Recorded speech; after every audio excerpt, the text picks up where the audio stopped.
Hey, I'm Rosie Goblin. After I recorded this, I noticed that the video was super long. You probably noticed the same thing. So I'm going to put some timestamps in the description so you could skip around if you know, certain sections already.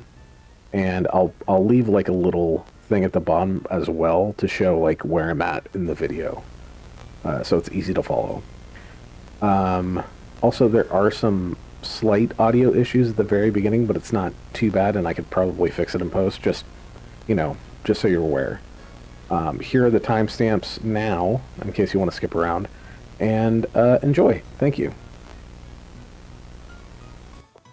Just so there's no confusion, if there has been an update, I am using version 0.6, and I haven't really updated it, and it's basically still in its beta form. Still, this program has been really fun to learn and experiment in. What we're going to learn first is the sections. I'm going to have to go from the bottom to the top, just in case anybody's, brand new to this program. So first you have the root, layers, layer properties, states, nodes, canvas, and finally preview. The node panel is mostly what I'll be talking about, but first I'm going to do a quick run through of each just so you have a basic knowledge. Root is where you import objects, media, and folders. Media is basically just the imported pictures, JPEGs, PNGs, etc. Objects, I believe, are like a group of media, and folder is, just a folder that you put everything into. Layers is where you place your objects and media in folders. So I'll go ahead and do that real quick. I'll import media, and I'm going to be using just basic shapes, just so people aren't intimidated by having to get everything to work right away. I've used basic shapes just to teach myself how everything works first, and then I'll create the art. I'm not going to dive in and experiment and not know exactly how everything works before I put pen to paper.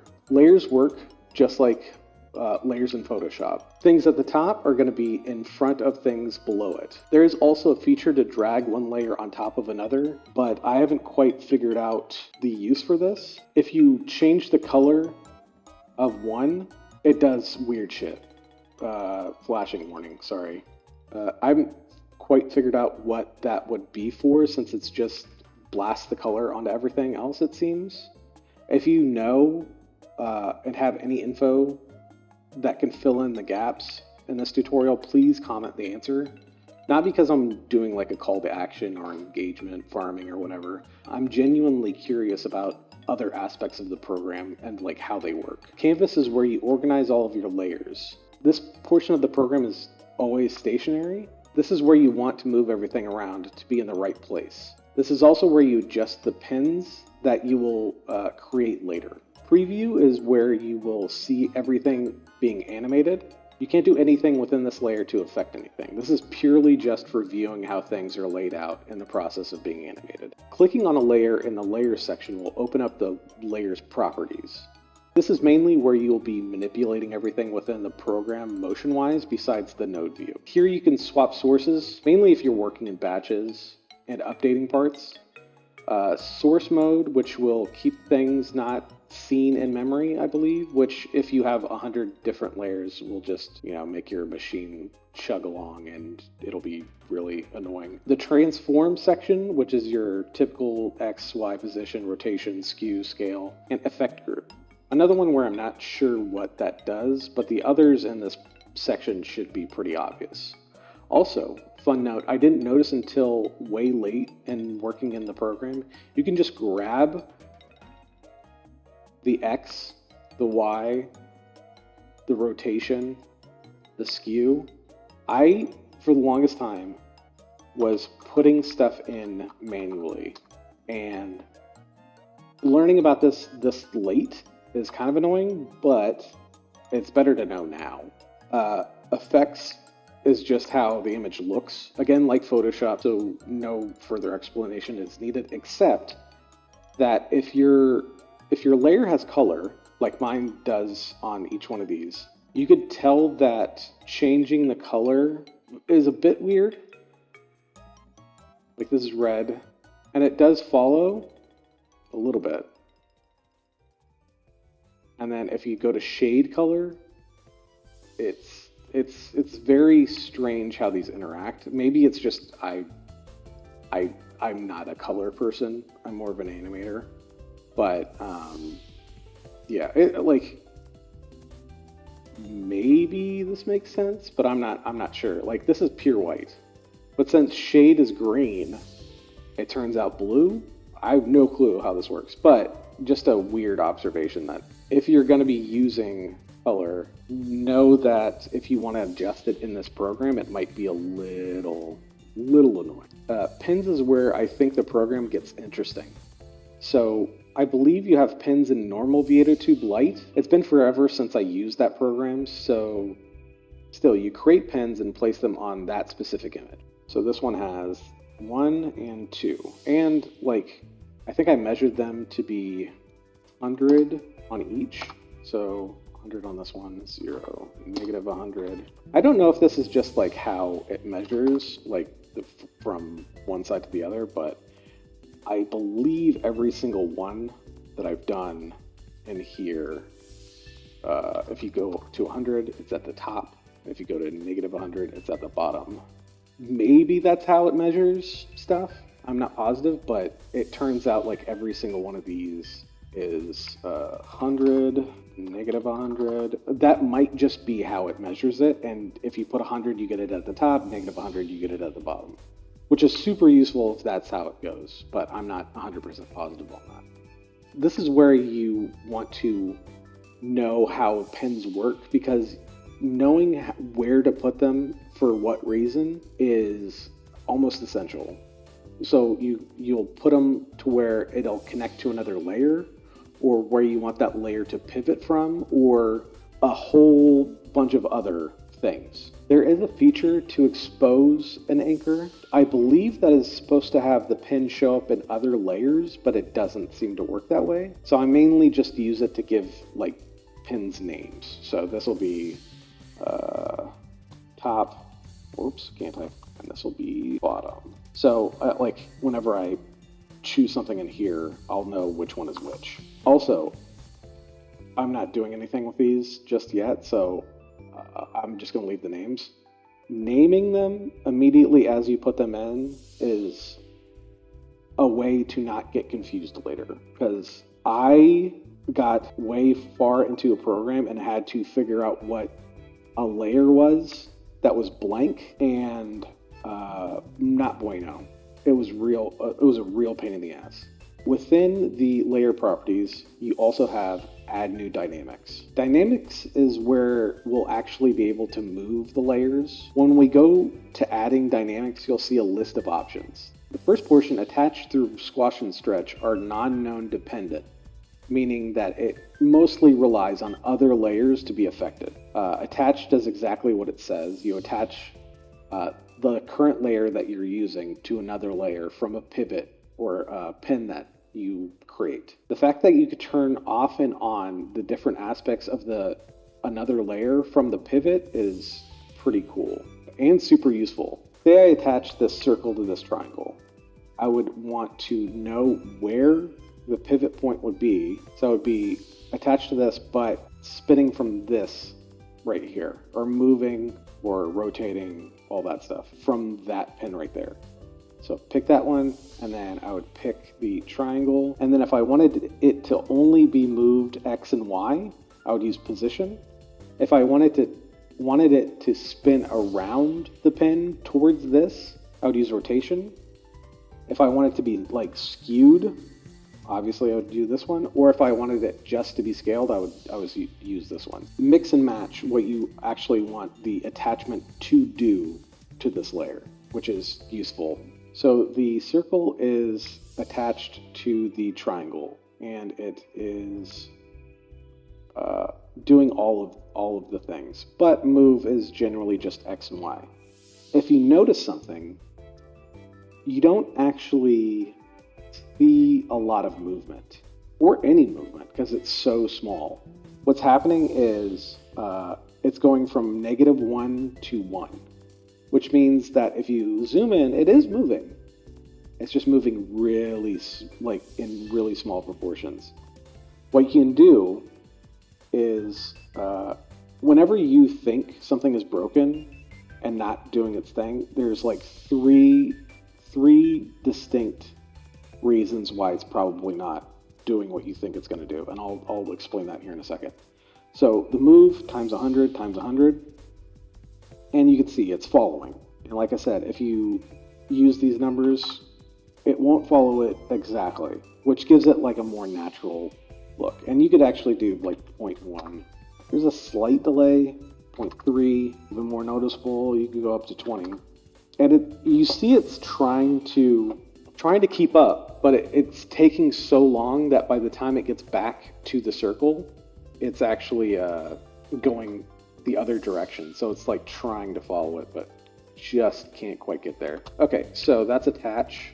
Double attach is like the first, except it is more for bridging between two layers, but you could use it in different ways as well. So let's try, and ignore what I'm doing in the node for now. We'll go through the node system here in a little bit, but let's say you wanted to take the triangle and attach the top of the triangle to the star, right? Okay, I'll put a little pinpoint on the star itself and then maybe one in the middle just in case. With the triangle, you want to attach both. So you attach, double attach. Pivot 1 is going to go to the star, and pivot 2 is going to go to the circle. Now, ignore these dynamics because we'll get into it. But let's say I want to do this. So it's following, and you could see that if I don't have the star moving, it's still attached to it. It's not like it's getting dragged away. So you see, you could manipulate the other stuff as well, and it will do what it does. Okay, and then you can see it sort of moving. Again, remember, if it appears like it's not moving, it might just be that the movement is so small that you don't even notice. So double attach. That's it. That's what it does. The top of the triangle is attached to the star. The bottom is attached to the circle. And if you notice, if I go back into this, there's no choosing for this one. There's no position, scale, rotation, skew. What you put is what you get. Although you can edit the offset, the scale forward, and the scale sides. So if you don't want it to scale at all and just have the motion, that's the way to do basically just movement and rotation. And then the offset is basically how you would drag in this one. And then let's say 0.5, that's kind of skew and scale. And then scale forward 5 is skewing and stretching it the long way. So one is the sides, one is up and down. Okay, so that is double attach. And another note, in node view, when we get to it, you'll notice that I can't ever delete these ones going into the layers. You have to go into the dynamics of each one of these to get rid of it. So planing it out is a good idea. Look at is exactly what it sounds like. It causes the layer to look at another layer, basically. The way this works is picking where the layer pivots with a pin and how the layer points at the layer with a target pin. So what I'll do, and I'll explain the more uses for this later, you could create a new layer. This is you don't have to look at what I'm doing here, but if you want to, it's fine. This new layer, what I'm going to do is I'm going to create a pin. Since this is empty, I'm going to have it move, and then I'll have the input actually follow the cursor. So do this, and this movement is being tracked onto this layer, right? And then what I could do is I could attach this one to look at that. So I'll do pin 1. This will be where it's pivoting from. So it'll like the bottom will be the one that's like moving around. Then blank layer and then 2. So, oh, again, what did I say before? If it seems like it's not working, It's because the thing is too small. There we go. So it's following the mouse where it's at. And if I were to reverse, say, pen 2 and pen 1, you could see it's actually rotating from the top now instead of the bottom. So this causes it to follow. Even 100 is like kind of small for follow a little bit. 1,000 is where it actually like tracks it, although it is awkward still. Look is very good for eyes if you don't want to track your eyes within the program. You could just use the mouse and then have the pupils follow where your mouse is. That is look at. Squash and stretch is going to be the last one that isn't node based, and it's a good tool, but you have to use it sparingly because too much of this will cause your avatar to look kind of fucked. If I'm being honest. So let's see. You choose the pivot and where the tip is going to be. So this isn't moving, but when you create movement, you could see it like it's wobbling, which is kind of cool that you could see it on the side, even though I'm just like dragging it around in this one. So you could kind of see it squashing now. So smoothing actually creates more of a weird wobble. So you see it takes forever for it to actually like settle back down, and it gets even worse if you drop the elasticity down. So again, you want to use a good portion of restraint with this one, because let's say you have the elasticity to 5. That means it's going to be like, what's the right word for it? It's like vibrating almost.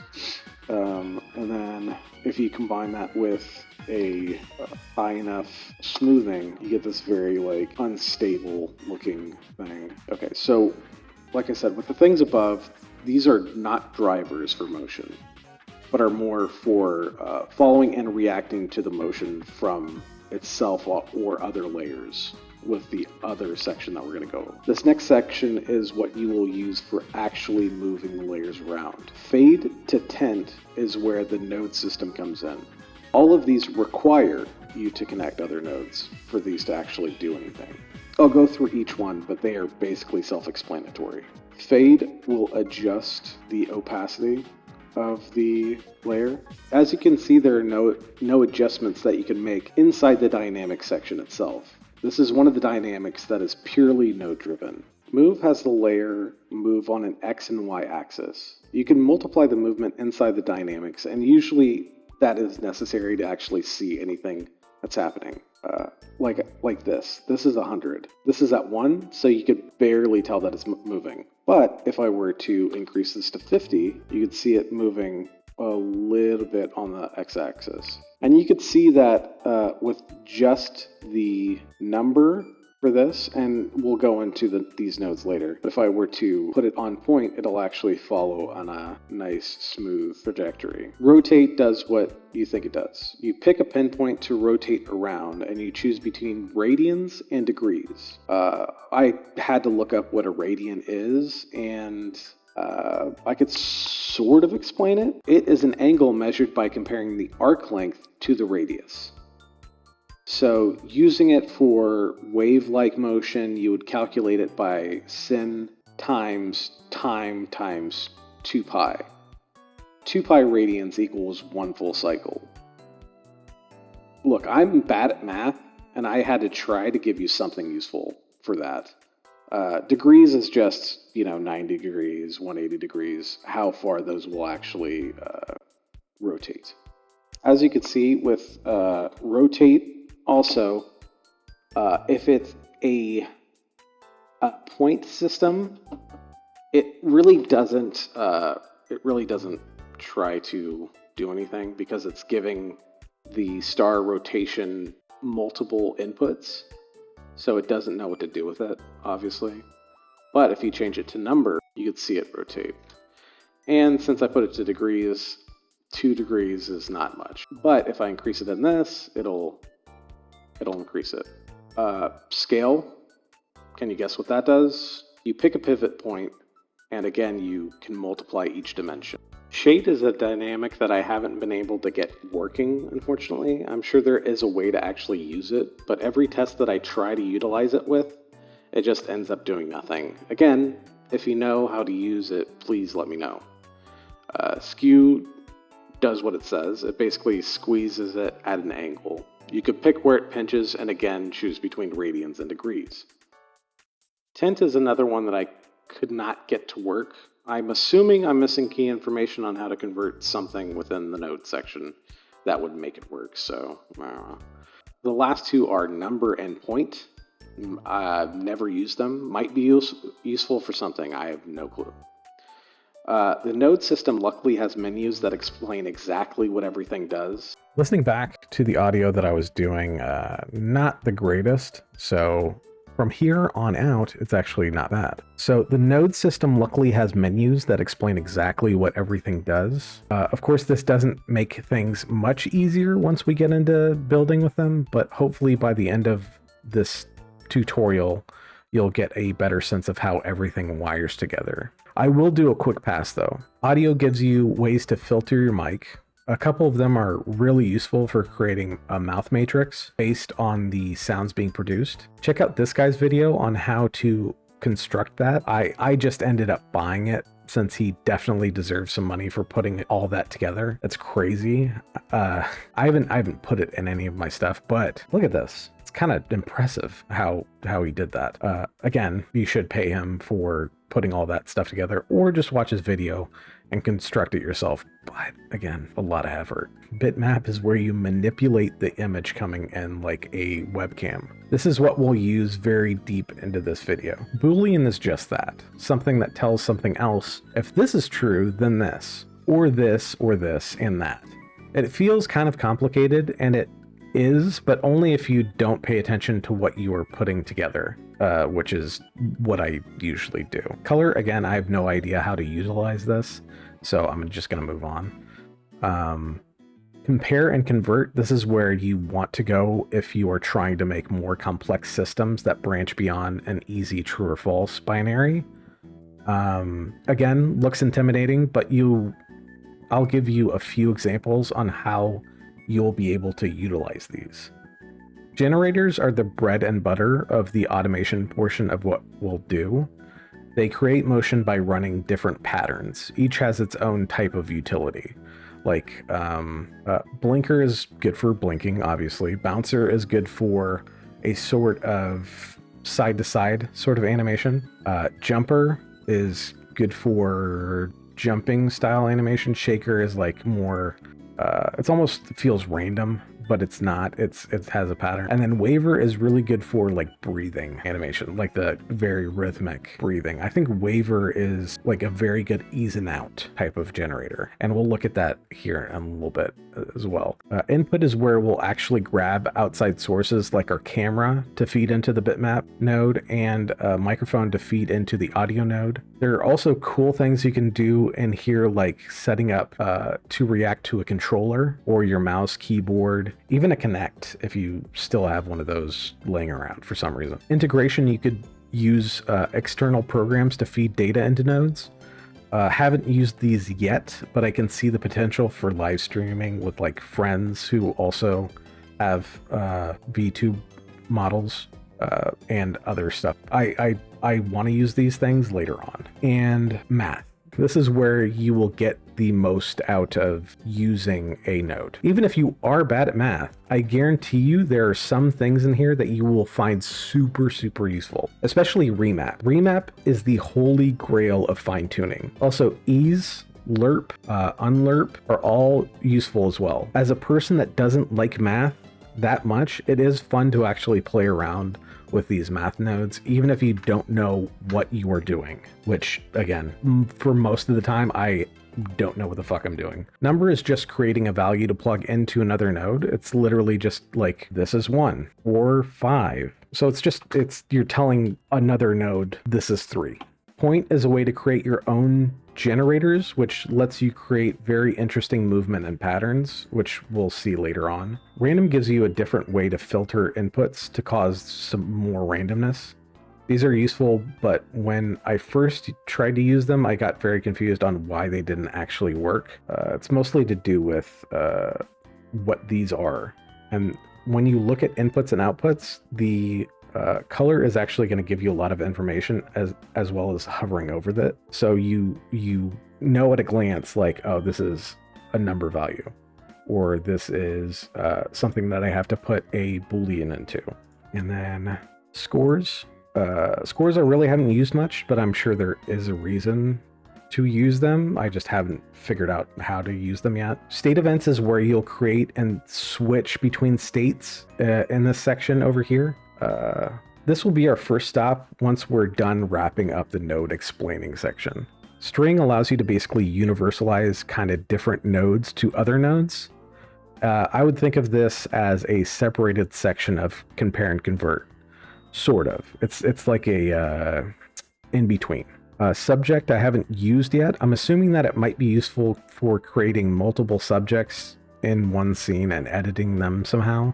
Maybe, but I'm not sure. Timing. This is where you want to really think on whether you want a motion to be immediate or if you want the motion to be almost seamless. Overuse of this section will end up making your art look sort of unrealistic, so use with caution. WebSocket is grabbing signals from an outside source through a local host port. I might make a video explaining how to utilize this once I start making things in OBS with Veadotube, but I can see this being super useful for creating realistic movements within an OBS scene, like creating a hotkey for moving from the left side of the screen to the right side of the screen also creates a sort of animation within Veadotube to like accommodate that movement within OBS. That sort of thing. That's like the more advanced type shit, but that's way later. Finally, creating annotations let you organize nodes into groups. Super useful when you have like 30 different sections, and then everything in this will move. So if I have like subject combine this in there, then a string, blah, blah, blah. So if I just grab this, I can move it around. Okay, now that we've gotten that out of the way, we can dive in. All right, this is where we get into the meat of stuff. I will create annotations to get to here. So if you're here, if you skipped ahead, then congratulations, you're at the part where things actually start working. So to create states, you click create new state, and then the general off switch will be here, and then you start creating different things that will affect the layers. And also, if you wanted to affect let's say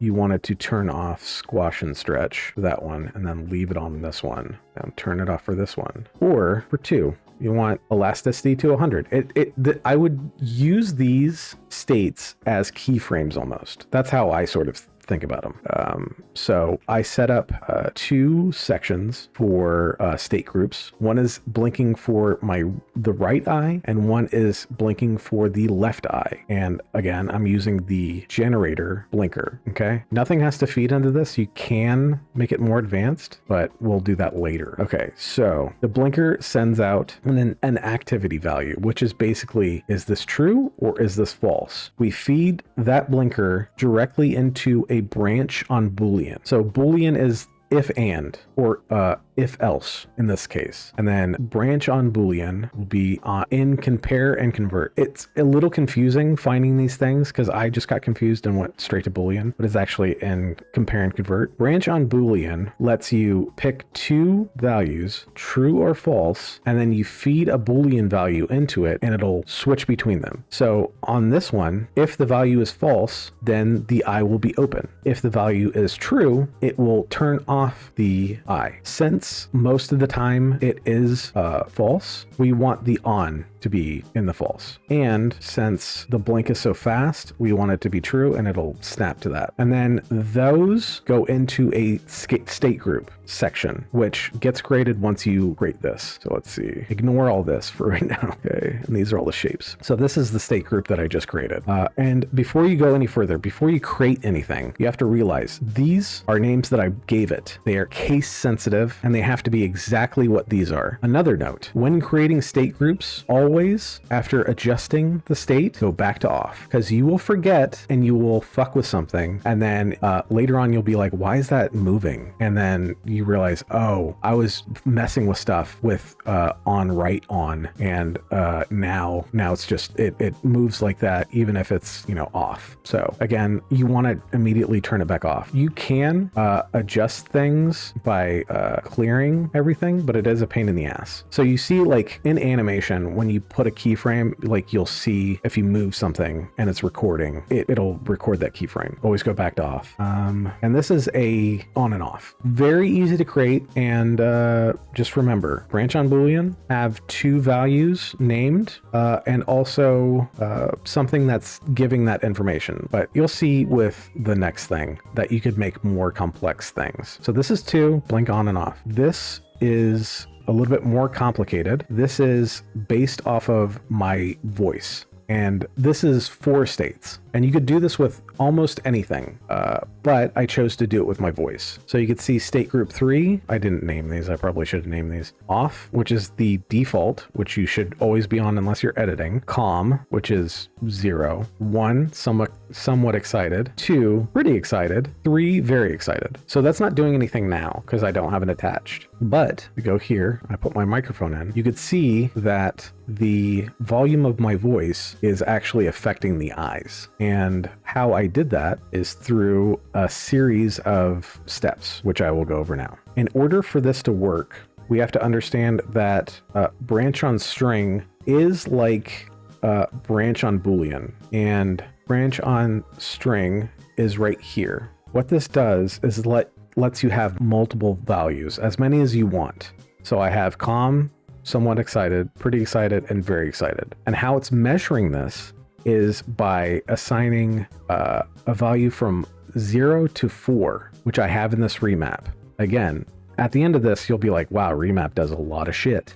Okay, this is how the remap works. It's 5 fields. Value, the live signal, starting point A and B, describe what the signal already does, and resulting AB, the output range, which is your dial. You could go 0 to 1, which makes it binary, or you could go 0 to 10, and it basically measures the feed to that amount. So before, it's just going to 0.1, right? Feeding it into this, having a value of 0 and 1, and then the resulting A and resulting B being 0 and 4 means that the information going through here at the value, the measurement from 0 to 1 is compared to the measurement of 0 to 4. So instead of it just randomly going from 0 to 1, it has to climb the same amount. You could see it's basically the same thing, but the top is 4. So instead of being 0.2, it's 0.3, or going all the way up to 3 or 4 if I start yelling, but I'm not going to do that. Okay, so this remap basically lets this audio go all the way up to 4,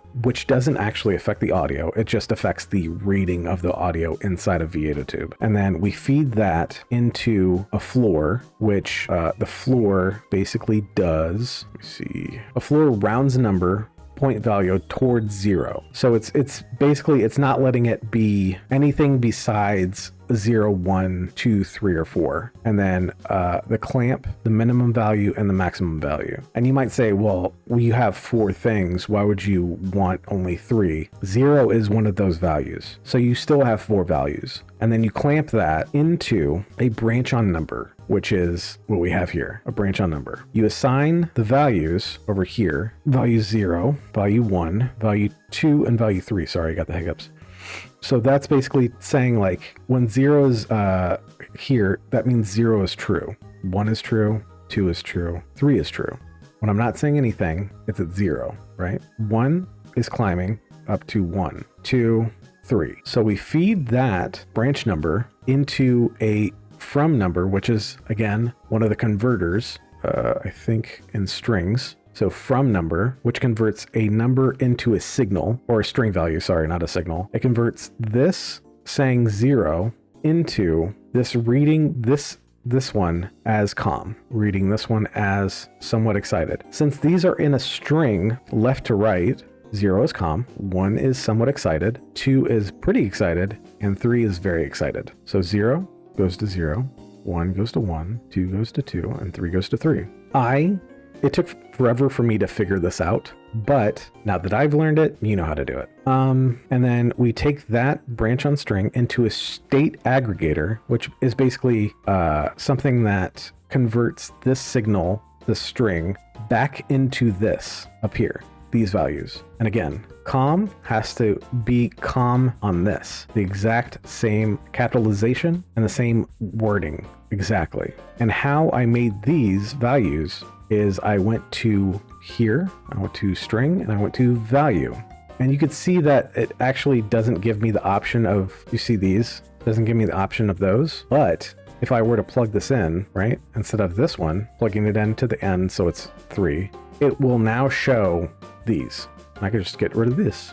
I could choose the other ones, because if I, so that's, you know, that's more complicated. You could add as many numbers as you want, and based off of what's coming through, that will translate to the different states. Again, even now explaining it, I'm like, so it's a little confusing, but as long as you keep to this formula, you could mix and match different things. Okay, this is I tried to create a little bit more complex blink on here just to show like the wildness that you could do. So I'm just gonna disconnect this and disconnect this. And again, I'll create different sections in this video, so you can just skip if you don't want to like learn how to do this section, which is just an extra random blink, and the lengths are like random as well. So what we have is a repeater, which is I think, where is the repeater? You could always search at the top too. Timing. Is it timing really? That's yeah, I guess it is. Repeater is basically just a metronome, offset and interval. And you would think that the higher number, the faster it goes. With interval on repeater, it's actually the opposite. It's every 5 seconds instead of five per second. You actually have to decrease it to get it to be faster. All right, so these I'm feeding into a random number, and then that random number goes into a smooth, which goes into a clamp, which goes into another smooth, which goes into a lerp, which a lerp is something that a given value where 0 maps to the first input and 1 maps to the second one. So it's an on and off type switch, kind of. And then I just have it to where 2 different measurements or repeaters going into this, basically a mirror of itself. And then when they match up, it counts as true. And when it doesn't match up, it goes to false. And I basically did the same thing of, you know, the states before, but it's just a little bit more complicated and it's more random. Like, as you can see, you don't know when it's gonna like blink on and off. And you can make it like just crazy. 0.2, 0.3. I mean, I don't know what the use case would be for this, but 1.3. Like, and if say you created like in between for this, it could look pretty weird and interesting. So that is the state nodes. The very simple blink is what you can create, or the more complex blink, or the more complex voice following thing. And I use the eyes as an example because I didn't want to draw like a mouth shape with like these simple shapes. So I was like, I'll just make the eyes bulge out as extreme. So yeah, I'm sure there's other ways to use like branch on string and all that other stuff, but right now it's useful information. I actually wasn't planning on using this one in the example, but as I was like, I forgot that scaling on this would also scale on OBS. As I was experimenting, I was like, that's kind of cool. So again, this is another voice one. So I put the voice into this. I'll put the microphone on this. And this one is basically the voice is driving movement. And I noticed that I started using more like attaching 2 things together to create like the inside of the mouth and like the stretching of the sides of the mouth. And I'll show you how to do that real quick. First things first, a word of warning. When you are planning things, make sure that you plan them smartly, because I noticed when trying to create a movement so it would go like left and right following the mouse, this just straight up breaks it. So you kind of have to know and keep track of like exactly what's going on. So this creates a number from the volume itself to a number to an E filter, which talking about this, E filter is more of a smooth that also lets you use like snappy animation. So if it's like going from 0 to 1 really quickly, it'll allow that. But if it's going to like 0 to 0.5, it'll be like, okay, we could smooth that out. It's kind of, it's more discerning rather than a straight up just regular smooth, if that makes sense. And then that's going into the activity slider, which is in here. Activity slider is basically, think about it like once it reaches a certain volume, then it actually activates it. This goes into the slider, which goes into smooth, and then again, remap. So nice. Back into this, and then a follow, which is following this. Again, you want to keep track of it. And then surrounding. So what I did on this one, it's rather weird. I just started building up shapes. So I first started with these surrounding ones. Where are they at? Surrounding top and surrounding bottom. And this is where experimenting like in Veadotube is super useful for creating like different type of effects. So I started with this. I accidentally duplicated this this pentagon and like just shifting it a little bit, and I noticed like it looks almost exactly like the head of a sock puppet, and I was like, okay, let's just keep moving with that. So I did after that top lip and bottom lip. I was like, oh, that really works. And they're all using the same like look at and attach and look at and attach. You can chain these things so that it basically lets you copy and paste, so it automatically kind of follows the same trajectory, if you will. And then after that, I just created a bunch of teeth. Okay, left side, created the inside of the mouth, which the way I did that was creating a double attach. And you could see it's just a circle that I attached the top pin, or not the top, but like the one closest to the edge of this lip, and then pin 2 to the edge of this lip where it would be at on the inside of the mouth, and double attached it. And I could actually like adjust it a little bit, and you could see that it stretches a little bit more, but I think 1 is good. So I started with that, and I just kept on putting stuff on it. Again, right side is a double attach with regular attaches. You want to mix and match different things to get different effect. Okay, so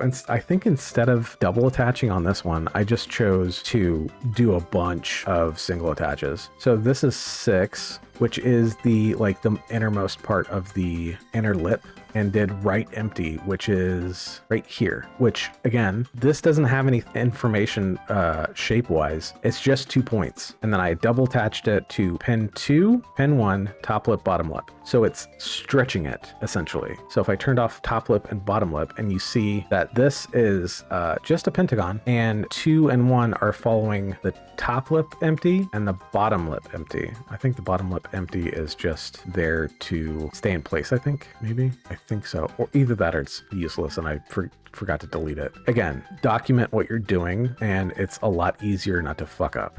This is the other, this is just basically the throat. Building up shapes and thinking about how things are actually going to move creates a system to where you could build on things and plan out things. Because I just started with bottom lip and top lip. I didn't have the sides. I didn't have the inside of the mouth. I didn't have teeth. But the more I put on, the more it started to actually become like an actual like kind of character, although it's very, very simple shapes. You could see the follow is being fed the same information of rotate top lip and rotate surrounding top. I think, is the bottom lip just a mirror of the top lip? Let me see. Bottom lip. Yeah, it's just looking and attaching and looking and attaching. So yeah, I might put this file just for people to look at if they want to like replicate this sort of thing somewhere. It'll be in the description if I do put it up.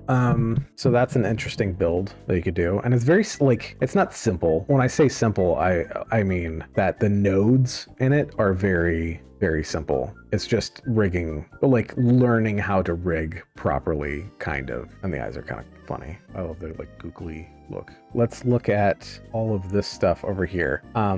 I can't turn off like the this thing just to show you exactly what these do, because I would have to go through each one of them. And I probably should have created a state of, oh, did I accidentally break it?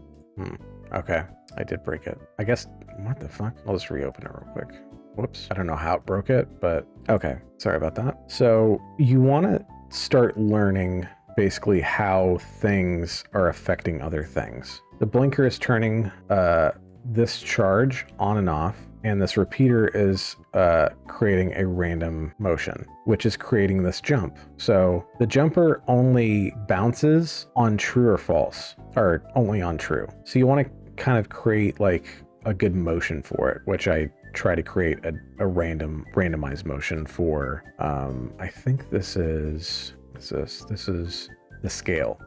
So you could see it sort of like going in and out, just not too harshly. So it's a very like rhythmic back and forth. That's what this is doing, and you could sort of see it up here. So it's creating on and off, and then the waver is creating a smooth into a ease in and out, and then these are adding together and then smoothing, and then I created a value system that like looked good basically. So this is automated. This isn't actually controlled by any of the motion that you see here. It's just something to add to the motion. And then what's this one? I think this one is, oh yeah, this is the move, just a slight movement. Everything that I do automation wise, I try to do very subtly, because I want to be able to turn and like look up and down to create the 3D effect, but also have a little bit of secondary motion. So this is a shaker, so it's moving like a little sporadically, but not too much. Like if I turn this up to 10, you could see it like moving, even putting it at 10, it's still kind of subtle, but you could see it be a little bit more dramatic. And it's probably because, yeah, this is getting divided and smoothed into the construction of this one, and then back into a shaker. This construction back into a shaker might just be a little bit of over engineering, maybe, but you know, So that's the move. And again, you could see that these are all very basic shapes. These aren't like complicated drawings. The tongue is just a circle in the back. The lower mouth is just a square. The party hat is just a red triangle. Pentagon is just the top of the head. So that's not moving really. It's just, it is following where my head is turning, and then also like looking up and down, kind of. The pentagon really isn't the up and down. I'll show you what is creating the up and down, and then the side to side. I need to do a little bit more with researching how to skew, because right now it's not actually skewing like the sides. Like if I wanted a point here and a point here, I would want it to skew as my head is turning right, but it's currently not doing that. And then that was move pentagon. I don't know what the second move is. Oh, you could see I changed the elasticity of it, and you could see it kind of like it's going behind that, which isn't great, but whatever.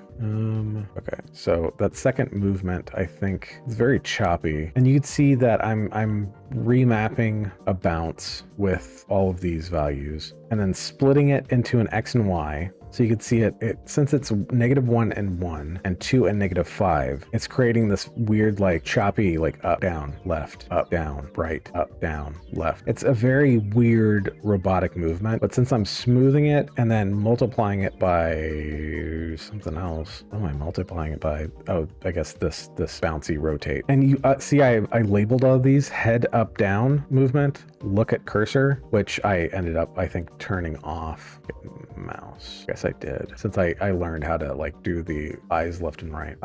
But yeah, labeling all of these keeps the process of finding stuff to turn off and on or adjusting stuff much easier. Okay, so there's that. And also, I didn't discuss it before, but you can create like little ins and outs, and that sort of helps you organize all of this stuff, but you can only really do it with one of these. Like I can't create another object input. I would have to like put all of this other stuff, which is what's coming up. So buckle up. That's it though after this. So if you wanted to put everything into this and then organize it down here, that is a good idea, but it's just extra steps basically. Ooh, let me see. I think if I put this now, move pointer, that might have been just if I were to be moving this stuff down. Okay, so this is me look.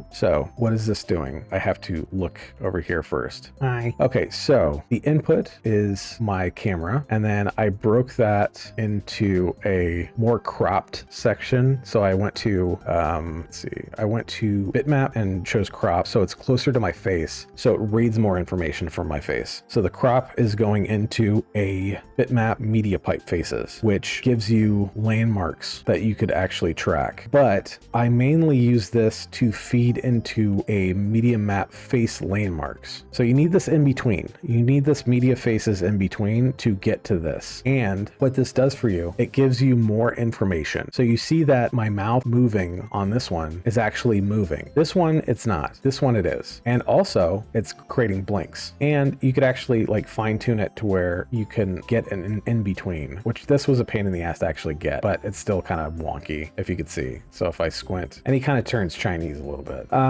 So from this is where everything else sprawls out of. And I probably should have wired it a little bit better, but we'll go from here to the different parts. Oh, I was going to split the eyelids into like different sections, but I was like, I can't do the thing where like you move one eyebrow up. They're kind of like just stuck. I don't have the muscle for that. I can't do the rock, unfortunately. So I just did one eyelid, or one, this eyelid too? No, it's eyebrow. I probably should have organized these more. What is this one for? This one's scale. So I think this is at scale. I don't remember what this one's for. Scale. Oh, this might have been, I tried to get the thing to move closer to the camera and farther back, but it broke it, I think, with the numbers that I was trying to create. So I just left it for now. I might try to fix that later. And then this is eyelid. So this is the blink right here. And again, remap, super useful, super useful. I got it from 0 to 1 and then 0 to 2. So it has 2, 1, and then 0. 0 is blinking. 1 is the in-between, and then 2 is all the way up. So with that, I remapped it again. Why? I don't quite remember. I think it was... Oh, you know what? I had to create another remap to get the in-between to actually work, because it had to be between 1 is open, 0 is blinking, right? And then in between, when it goes to about like right there, right before this clamp 0 to 1, right? This is the measurement to blinking, 1 minus 0. I had to do 1 minus 0 to get it to be 0, because if I did straight from here to here, right? Watch what it does. It kind of does almost the opposite. So this creates a negative, and it has it climbing from 0 to 1 instead of 2 down to 0. Again, this might be gibberish to you. This might be gold. I don't know. This goes into an activity slider, so I could basically make it the right amount of blink, because if you just have it to where this goes into here, again, it's just gonna have it constantly down. And then when it blinks, it does the opposite. So that goes into this, which this is an activity slider that basically tells beyond this point, it's true. Below this, it's false, or actually the opposite. Yeah, blinking is true. This is where it turns off. So these are states, right? On and off. This goes to Boolean. This might actually just be an extra step. Oh no, wait, this is the timing thing. I gave it a little bit of a empty out. So Boolean delayer, just to give it a little bit more timing, and then into a branch on Boolean, which is either on or off, and then into a state aggregator, into a state storage, and then into blink. That is how I did the in-between. This is on, which is, you know, fully 1, into a slider that I basically sort of eyeballed. Get it? I'm gonna let that land real quick. And then when I do blink, it creates a true signal that on true, on is false. On false, or on true values off. Again, sorry if this is confusing, but I'm trying my best.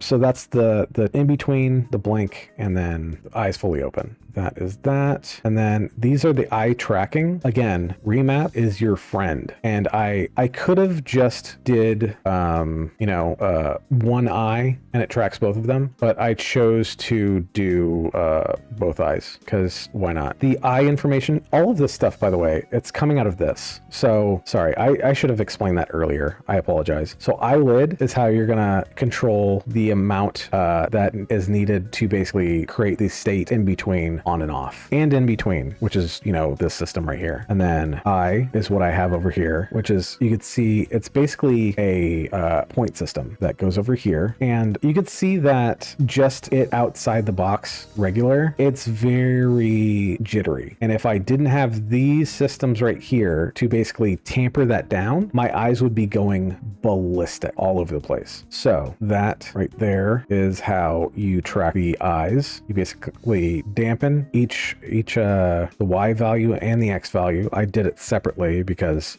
you want both of them to be calmed the fuck down, basically. And then into a construct, into a IE filter, which lets me still snap my eyes places. And then let's see, what is this? Head look, which is mapping, oh, whoops, kind of broke it. Mapping the direction of my head. And this is where the parallaxing is actually going to become a thing. But again, look at the remap. That goes into the eye tracker, which is like a blank. So the head look is turning basically right and left. And that's actually going into eye tracker, look close and look far. And you see how look close right here, the section over here, has a little bit lower values. So it goes into this and it smooths it out a little bit. And that goes straight into look close, which I'll explain now. Look close is how I basically measure how close to the camera things are. So look close on this is basically just for my nose for right now.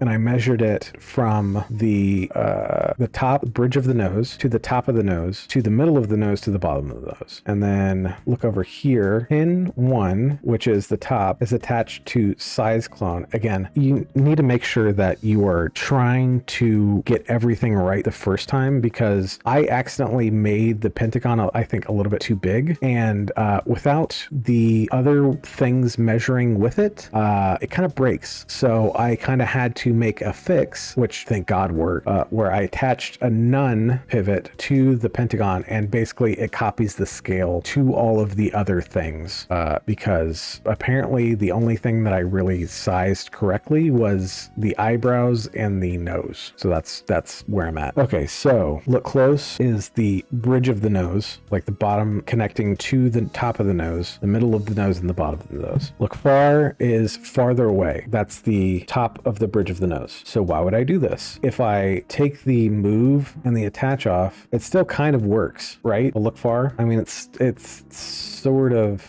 although the move I think is also attached to the rotate. Nope. Okay. So the double attach is the 3. So the bottom of the nose is pivot A, and then pin 1, which is the top, is attached to the pentagon, which is where the bridge, the top of the bridge of the nose, that's where it would connect. It would connect to the face, the head itself. So this whole process, I was trying to think of how things are actually connected in 3D space. So the farther away something is, the less attuned to the shape of the original, because it's pointed outwards, right? So look close is pin 2, which is the middle of the nose, attached to the pentagon, and then attached to the move. So look close is here, and you could tell that it's actually getting less information. It's 0.4 there, and it's 0.9 there for the look far. So the look far is getting more manipulated than the look close, or whichever one I was talking about. So that is getting skewed. And if I actually go to nose bridge, you could see that again,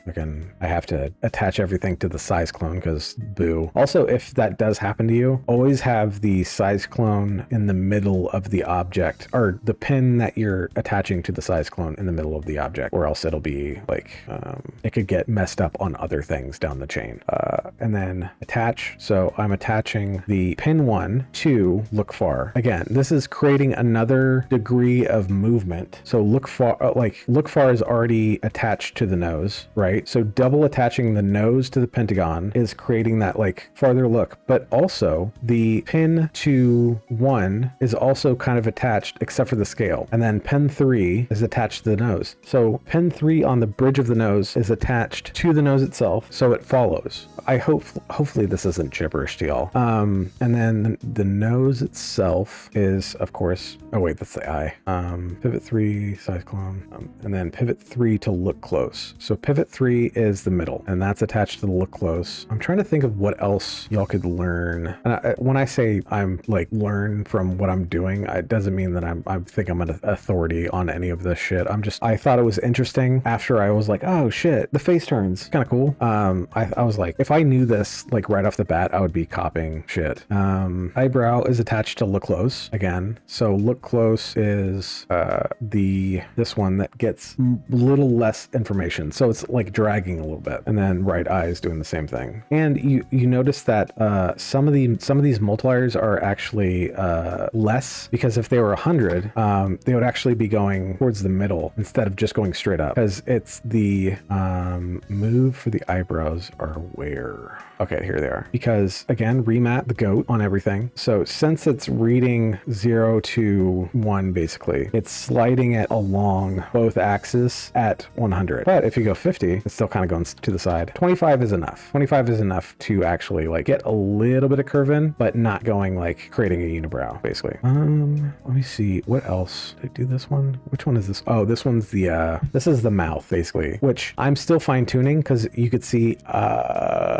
it's a bit much. And like, I think the main use for this one, when I actually make a character that I drew, is I'm going to really hone in on the down just to be slight, and then have actual mouth shapes, just so that you read the jaw moving down with the amount of like O or E or ah. Like ah is way too much, but the mouth is from here, and you can see that it's measuring.